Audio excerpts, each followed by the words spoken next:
Power star Pawan Kalyan హీరోగా ప్రస్తుతం మొత్తం 3 సినిమాలు తెరకెక్కుతున్న విషయం తెలిసిందే. అందులో ఒకటి 'క్రిష్ జాగర్లమూడి' అలానే జ్యోతి కృష్ణ కలిసి తెరకెక్కిస్తున్న 'హరిహర వీరమల్లు' కాగా, మరొకటి హరీష్ శంకర్ తీస్తున్న 'ఉస్తాద్ భగత్ సింగ్', ఇక వేరొకటి సుజిత్ తెరకెక్కిస్తున్న 'ఓజీ'. ఈ 3 సినిమాలపై పవన్ కళ్యాణ్ గారి అభిమానులతో పాటు నార్మల్ ఆడియన్స్లో కూడా విశేషమైనటువంటి అంచనాలున్నాయి.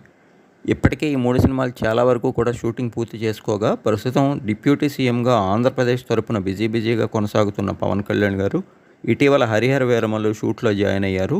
మరోవైపు 'ఓజీ' మూవీ యొక్క షూటింగ్ కూడా మలేషియాలో వేగంగా జరుగుతోంది. ఈ 2 సినిమాల అనంతరం అతి త్వరలో ఆయన 'ఉస్తాద్ భగత్ సింగ్' షూట్లో కూడా జాయిన్ అవ్వనున్నారు. మొత్తంగా ఈ 3 సినిమాలు పక్కాగా ప్లానింగ్ ప్రకారం అయితే షూటింగ్ జరుపుకునేందుకు సిద్ధమయ్యాయి.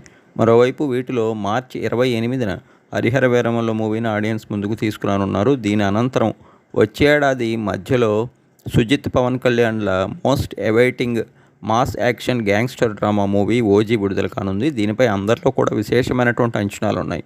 విషయం ఏమిటంటే 'ఓజీ' మూవీ యొక్క ట్రైలర్ని వచ్చే ఏడాది ఉగాది కానుకగా విడుదల చేసేటువంటి అవకాశం ఉందని అంటున్నారు.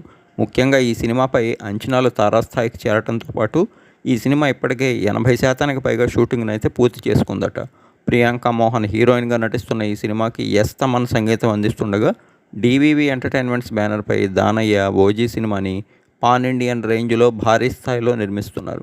మరి రిలీజ్ అనంతరం ఈ సినిమా ఏ స్థాయి సక్సెస్ అందుకుంటుందో తెలియాలి అంటే మరి కొన్నాళ్ల వరకు వెయిట్ చేయాలి.